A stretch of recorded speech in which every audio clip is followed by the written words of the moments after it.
Mastering modals in English. Negative passive voice made easy. Hello there, English learners. Today, we're going to focus on a fascinating topic.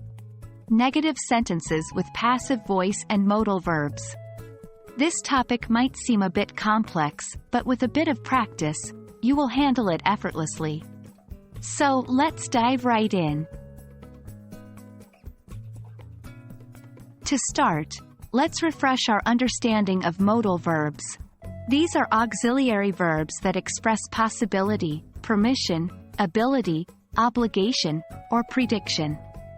The commonly used modal verbs are can, could, may, might, must, shall, should, will, and would. For instance, I can swim. She should study for the exam. We must not litter in the park.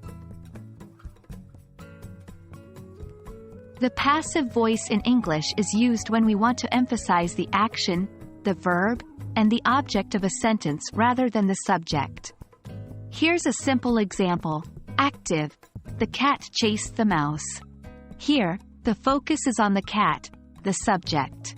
Passive. The mouse was chased by the cat. Here, the focus is on the mouse, the object. Now, let's combine our knowledge of modal verbs with the passive voice.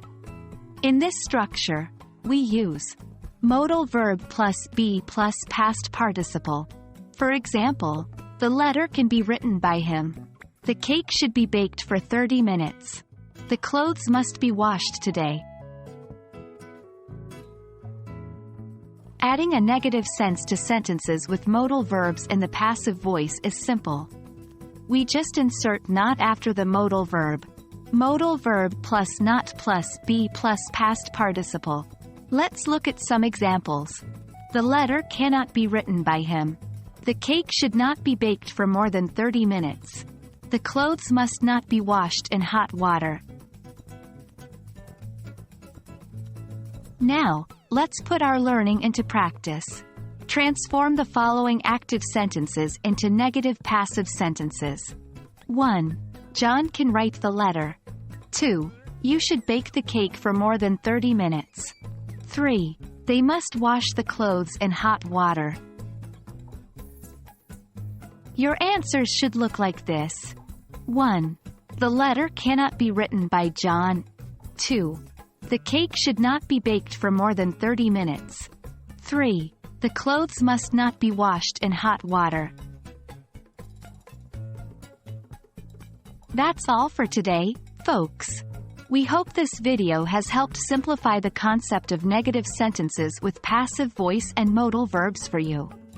Remember, practice makes perfect, so keep practicing these structures until you feel comfortable using them. Happy learning, and see you in the next lesson.